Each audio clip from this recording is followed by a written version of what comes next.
Check the description for the following discount codes. So today we're going to take a look at the newly released Fanatec CSL Elite V2 pedals.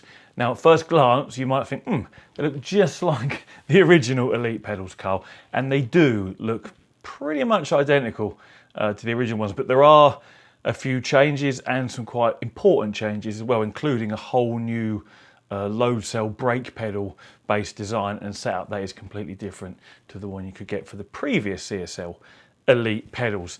Now, because obviously they were discontinued a little while ago, as I'm sure some of you may have noticed if you tried to buy them. So these are priced slap bang in between the entry-level CSL pedals and the Fanatec V3 pedals that have been around for donkey's years. That's like the best pedals that Fanatec do, and even they only come in at €400, which is about, I don't know, 350 quid. So even their V3s, which are the best ones they do, are still not high-end pedals. You know, they're not like the Fanatec pedals or SimGrade pedals or any of the other pedals that are sort of between, you know, 800 and 1,200 pounds. So even the best Fanatec do is still only sort of mid-range. So what we're looking at here is something that's a bit of a step down from that, but a little bit of a step up from their CSL pedals, which I have a set of here as well, because the CSL pedals are only a couple of hundred notes. So yeah, these are €300, just under €300, so about £265, something like that. So they are literally priced in the middle. So when we look at these, as with everything I look at, we bear in mind how much we're paying for them when we make judgments about build quality and, you know, fit and finish, etc. So what, as far as fit and finish goes, what we've got here is cast and then machined aluminium, all metal construction. There's no plastic on here, you know, apart from maybe these little spaces between the elastomers on the load cell brake pedal. But everything else, as far as construction-wise, is aluminium. And then we've got this powder-coated finish. Now, when I first saw this powder-coated finish, I'm not sure, I still don't know whether I like it or not. I mean, this is entirely personal. Of course, you may absolutely love this finish, other people may hate it.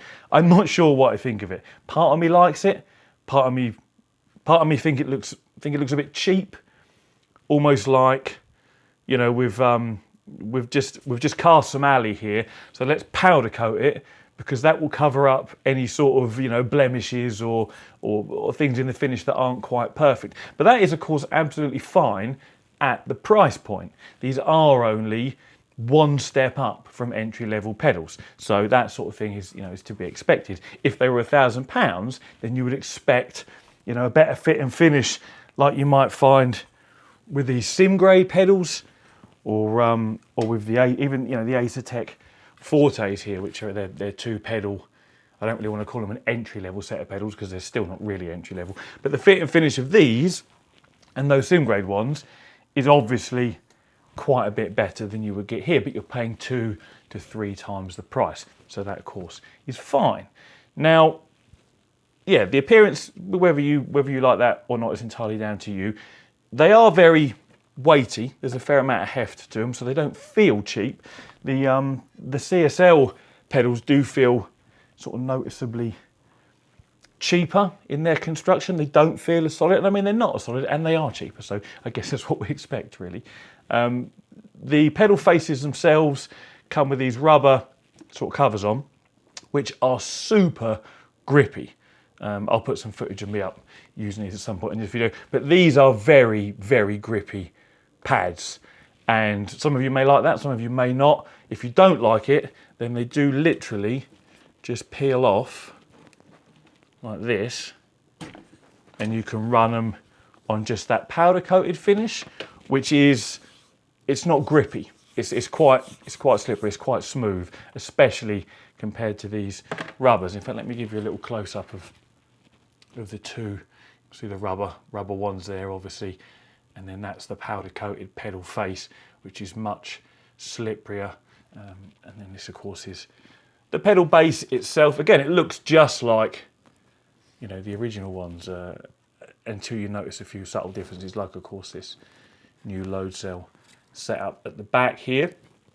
Other changes between the V1s and the V2s are easier access to the mounting points underneath at the front here. It used to just be a hole, now it's a slot, which allows you to get your bolt in easier.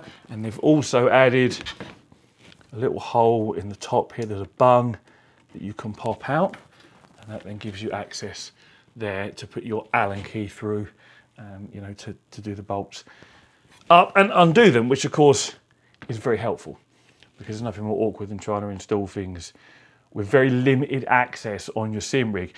Other things we've got on here, this rubber strip comes out the top here, which you could almost do as like a slightly pointy object to get hold of, really, because, or fingernails, maybe if you're a girl, you'll be all right. But this comes out, gives you access to the bolts for the pedals, so you can move your pedals, obviously left and right. You can get rid of the clutch altogether if you don't want it, and just run a 2-pedal setup. That's entirely up to you. These rods at the back here are segmented, so you can chop and change them around how you want as well. You don't even have to run those if you don't want, but they do of course give you a bit more lateral stability, so I would encourage you to do so. Although actually, to be honest, it probably doesn't matter, because by the time you've bolted the pedals down using 2 bolts here and then at the front, they're not going to go anywhere, are they? So I suppose it really doesn't matter. It's probably there more for people that want to run it on carpet. You know, you've got 6 rubber feet, or 7 actually, is a little extra, or 8 in fact, yeah, 2 extra strips there. 8 rubber feet to put it on carpet or on, you know, a vinyl floor or wooden floor if you want to. And even though you've got a load cell brake pedal here, and the load cell itself actually will measure up to 200 kilograms of force, so that's quite hefty. What that translates to at the pedal face is 90 kilograms of force from your foot, so to speak. I'm going to assume that's measured at the center of the pedal, because obviously the way leverage works, if you were to push further up the pedal, you'd need less force, and if you were to push further down the pedal, you would need more force. So I'm going to assume that's measured in the middle, would be a logical place to measure that 90 kilograms of force from. But yes, if you want to use them on carpet, then you can adjust the brake force slider in the Fanatec control panel. It's literally just a slider. You can move it up or down, and that will determine how hard you have to press this pedal to reach 100% braking force in the game. Now on a Windows PC, that is in the Fanatec control panel. If you are on console, you can still adjust that, which is really quite important, using your wheelbase or your steering wheel, depending what you're running. So if you've got a display on the wheelbase, like on the podium wheelbases, you can probably do it through there. If you haven't, but you've got a wheel with a display and options that let you go into there, you can do it there. So you will be able to adjust that whether you're on console or PC. And these are compatible pretty much with the list they give you is basically everything, as far as I can see. All CSL Elite wheelbases, CSL DD, GT DD Pro, all Club Sport wheelbases, all Podium wheelbases, Club Sport handbrake, PC, PlayStation, Xbox. So it's you know, if you've got a Fanatec ecosystem, you'll plug them in using your RJ12 cable, and they will just work. So you've got no worries there. Other things as far as the construction goes, I've obviously already said it's aluminium and powder coated. We've got rubber stoppers here and here, so you don't get a nasty loud clank, clank, clank when the pedal bottoms out, which is something I didn't like about the Acertec pedals. You literally have a metal on metal clonk there, and for some people, you know, living in apartments or trying to keep the wife happy or the kids asleep, whatever, is important. So you've got this nice, it's a very hard rubber stopper. It's not squishy like an elastomer. It is solid, but it just dampens the sound, so you don't get any clattering, which is nice. As far as adjustment for the pedals themselves goes, there's no up or down or left or right adjustment on the pedal faces, which is interesting because on these CSL ones, you know, on the CSL ones, you can actually adjust the pedal faces up and down in height. That's actually a little bit of a plus there for the CSLs. But yeah, you can't on here. This is fixed in place. There's also no angle adjustment for the arms. Again, these are one step above entry-level pedals, so to be expected, I suppose. If they put all the features on this cheap pedal set that you get on a higher end pedal set, there'd be no point making a higher end pedal set, would there? So yeah, no adjustment really there. So as far as pedal adjustment goes, it is only left and right by the looks of it. Yeah, you can't, there's no other way. In fact, I'll show you the underneath. I don't think I've done that yet. There's no other way to move or adjust the pedals in any other direction. There is input for handbrake can plug into here, obviously clutch, brake and gas, and then that goes off to your wheelbase, which would be RJ12, and then there's the USB if you want to run them standalone on PC. But yeah, no real adjustment on the pedals on this set. Aside from that, we then get to, well, yeah, let's just talk about the clutch and the accelerator. Accelerator is a very light pedal. I know some people like a bit of a firmer accelerator. This is just fine for me. I mean, how does it feel compared to the CSL? It's about the same as the CSL one. So yeah, no real issues there. Accelerator pedals in real life are not massively heavy anyway. They're often just, well, I mean, in street cars, they're often just plastic pedals with a couple of potentiometers in them measuring their position. So, you know, accelerator pedal's never going to be a hugely impressive part of any pedal set, but it's smooth, and there is that rubber stop that doesn't make any noise. I would say it doesn't. Its travel isn't huge, and it's not short. And again, it isn't adjustable. You can't adjust the travel on these like you could, for example, on the Fanatec ones. Again, we're talking the difference between high-end pedals and just above entry-level pedals. Get what you pay for in these scenarios. But yes, it works just fine.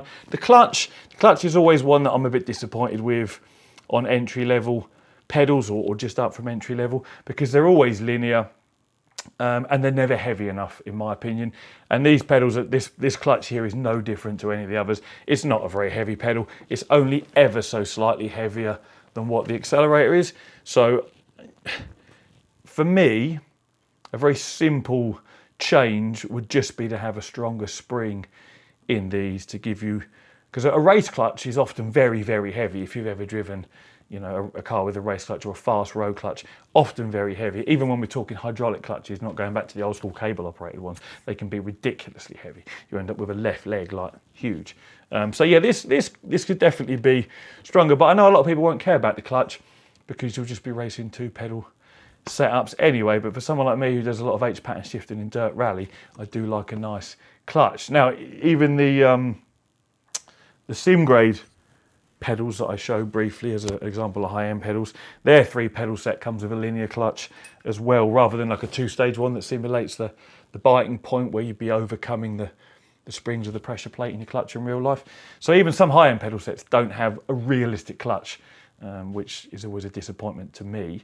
But the Fanatec ones have probably the best clutch pedal I've ever felt. I mean, I've only got the twin pedal set here, but their triple pedal set, the clutch is just beautiful. It feels just like a fast street clutch with a really clearly defined biting point. And what you would do in game, if you are an H pattern shifter, is calibrate your biting point to match where it feels like it is on your pedal. And that's why it's important to not have a linear clutch, because you put this down and you bring it up to try and find your biting point at the start of a rally stage, for example, where you want to launch off as fast as you can. And of course you can't find the biting point because there isn't one. So if you're a dirt rally fan, we're talking milliseconds here really, but if you're that good, it would make a difference. You probably want some pedals with, a simulated biting point like the Fanatec V3s do. That isn't the heaviest of implementations, but you can at least feel it transition. So yes, linear clutch, again, to be expected for the price point, just above entry-level pedals. I say that the accelerator and the clutch, they're both smooth in operation. They're not as smooth as, say, these sim grade ones. These are some of the smoothest pedals I've ever felt, in fairness. They really are nice to use, but linear clutch, so not for me anyway. And then we get on to the star of the show, really, which is the low cell brake pedal. Now, it comes pre-installed with 365 short elastomers and this blue first stage spring. We're seeing this a lot now. Manufacturers are wanting to simulate the first press of a brake pedal where the pads are just a fraction off the disc, or the rotor, you might call it in the US.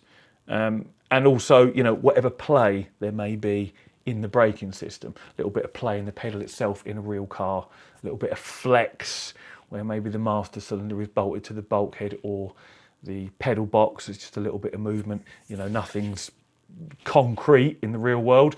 So you get this first stage spring here, which is designed to just simulate taking up that slack before you then really start engaging the braking system. And it comes with, this is one difference between this and the V1s, this comes with, compared to the low cell for the V1s, this comes with its own tuning kit. In fact, I'll just show you what we get in this little box here. We've got some basic instructions and some Fanatec stickers, I think, are at the back here, should you want to stick them anywhere. And then inside the box here, under this bit of cardboard is your tuning kit, and under there is your USB cable and some tools, at least that's what it says, yeah. Tools come in a nice little bag with a drawstring there. Kind of like that, no particular reason, just do. Your RJ12 cable, I didn't use that, I used USB standalone, which can actually go back in the box at the end of this review. And then on this side, here is your brake pedal tuning kit. So you can see there's a different spring there to use for your sort of preload, or you're taking up the slack type scenario. And then you've got 6 different elastomers, 85s, 75s. I think they're all 85s. Yeah, they're all 85s and 75s. And then you've got 65s in here. So you can mix and match to get that pedal to feel how you want it to feel. Obviously, with the softer ones, you'll get more pedal travel before you then start applying the same amount of pressure to the load cell as you would if you fit the harder ones. They won't compress as much, so the force you apply will travel more directly or more instantly to the load cell, giving you a harder pedal. So you can play around with those as much as you want to find what you want. And then we've got these 2 orange things that just look like random items. They're actually tooling for helping you pop out the elastomer stack. The idea is you slide them over there like that, or possibly even this way around. I can't remember exactly what the instructions said now, probably this way around. And it protects your fingers when you pull this back and slide them off like that. Now you can do it without these. It's the very first thing I did, in fact, because I was curious. But these just protect your fingers a little bit and make sure you don't nip your skin as you're doing it, because that would be quite nasty. And what happens there is the elastomer stack then comes out, and you can literally just separate this one at a time and swap them in and out however you see fit, and obviously put them all back together. And then to refit them, in fact, I'll just show you the load cell. It's literally just sat here at the bottom, this piece here. That hole there is where the bottom of your stack pokes into, and it's the pressure is literally measured there. The deflection or torsion of the load cell as it just kind of moves almost on like an atomic level is what gives again the feedback about how hard you're pressing the pedal, rather than a position sensor which would measure where the pedal is across its range of travel. This measures how hard you're pressing. And again, that's why you have to change your elastomers to alter the pedal feel. Now, just drop that on the floor. Let's put that back. So you just swap them out, obviously, as you see fit, and then you'll put these back on and just slot it straight back on like that. So that's really quick and really easy. We're seeing this implementation in quite a lot of pedals as well. I think the Thrustmaster TLCMs even use the same style of release from memory. Been a while since I've looked at those though, so I might be wrong. But yes, it's a very simple design. It's quick and it's easy, which is great. So that's the sort of tuning kit you get, and that's something you wouldn't get with the old V1s, and something you don't get with the load cell, because you can buy these as the CSLs as a load cell kit. So they come with 3 pedals with the load cell brake included, or you can buy them without the load cell. But you can see again, we've got the elastomer stack here, but there's no, and in fact, you know, this pops out in the same sort of way. But Even the load cell, in fact, from behind you can see looks very similar, just obviously not powder coated. But yeah, there's no tuning kit comes with these. And that's an interesting point actually. Some of you might own the CSL pedals with the load cell and be thinking, is it worth me upgrading from these to these? And I would probably say no, it's not. Because these are €100 more. Let's just put this rubber back. And unless you particularly like the overall appearance more than you do the CSLs, the driving experience is very, very similar, especially when we talk about the clutch and the accelerator. There's no real difference in how they feel, you know, underfoot.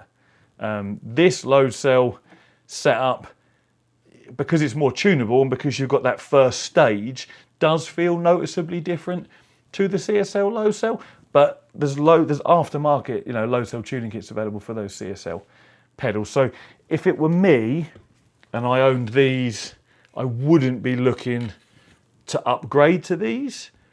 But if I didn't own these, then for an extra €100, it would be a tempting proposition to go with these instead of those. But I mean, that's just going to depend on your budget really. But certainly by way of an upgrade, I probably wouldn't say upgrade from those to those, because it's only really, you know, the brake pedal setup here that's slightly different that you'll notice, you know.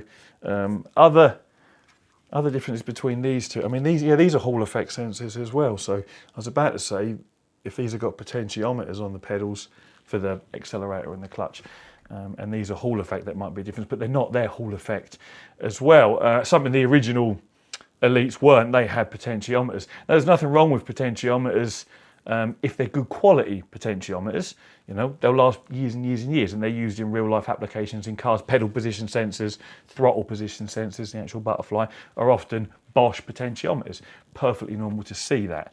But Hall effect sensors mean there are no moving parts when it comes to measuring the position of these pedals, which of course is how these two work. So in theory, they should last a lot longer. What that translates to in real life, who knows? You know, as I say, if they've used good quality potentiometers, like the Logitech pedals, they've been potentiometer based for like over a decade, and some of those pedals are still going strong to today. So, you know, as an example there, and they're probably not even the best quality potentiometers. So whilst Hall effect sensors are definitely a nice plus, they're not always essential. But these do have Hall effect sensors there.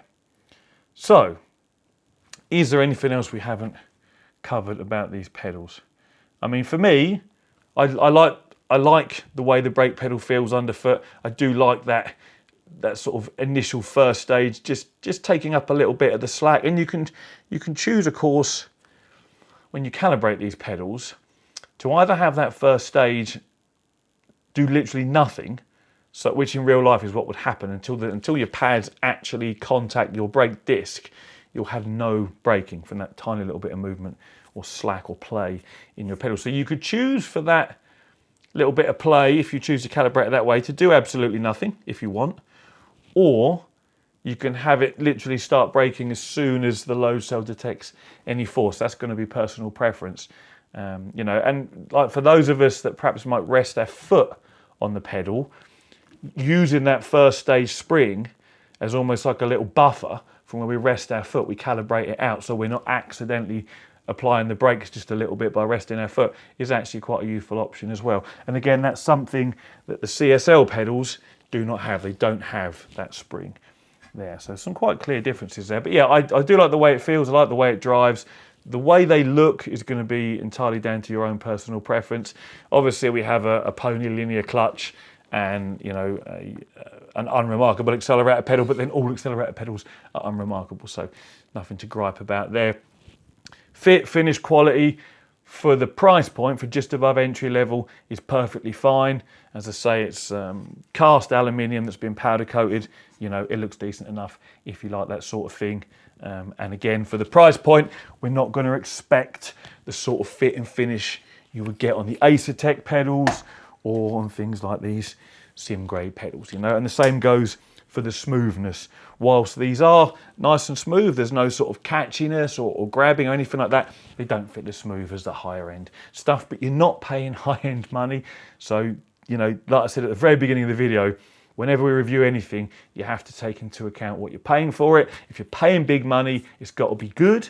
If you're paying medium money, then it can be acceptable. And if you're paying very low entry level money, you're going to expect flaws, blemishes, things that aren't quite as good as they could be, you know. And these are a perfectly good pedal set for the price point. The only thing, personal preference here, that I would like is a heavier clutch pedal, even if they still leave it linear. Because at the moment, one of the big upsells to the V3s, aside from the fact that their overall fit and finish looks much nicer than this, is that it has, you know, like a two-stage clutch pedal where you can feel those pressure plate springs sort of disengage and engage as you go through that part of the travel. But if they did that on here, there'd really be no point buying the V3s, because in some ways, this low cell based brake pedal on here has quite a few advantages over the V3 brake pedal. You know, the sort of customizable nature of it. With the V3, you can wind it in and out, but this is much more adjustable than what there is on the V3s. And should we see a revision of the V3s, I'm assuming they're probably going to include, you know, this type of setup, because we see that on a lot of pedals these days. But who knows what's coming in the future. And again, as I say, the V3s at 400 euros are still only mid-range pedals. They're still not high-end pedals. But anyway, that's enough of my waffleage. I have no real negatives about these. I think the price point is where it should be, slap bang in between the very entry level and the mid-range V3s. And the functionality, the fit, the finish, the form, the adjustment you get, again, is appropriate for the price point. If you want higher quality pedals that are smoother, with a nicer finish, with a better clutch, with more customization as far as pedal position, angle and adjustment goes in, you have to pay more money. You know, it's as simple as that. But yes, as always, thank you very much for watching, and take it easy.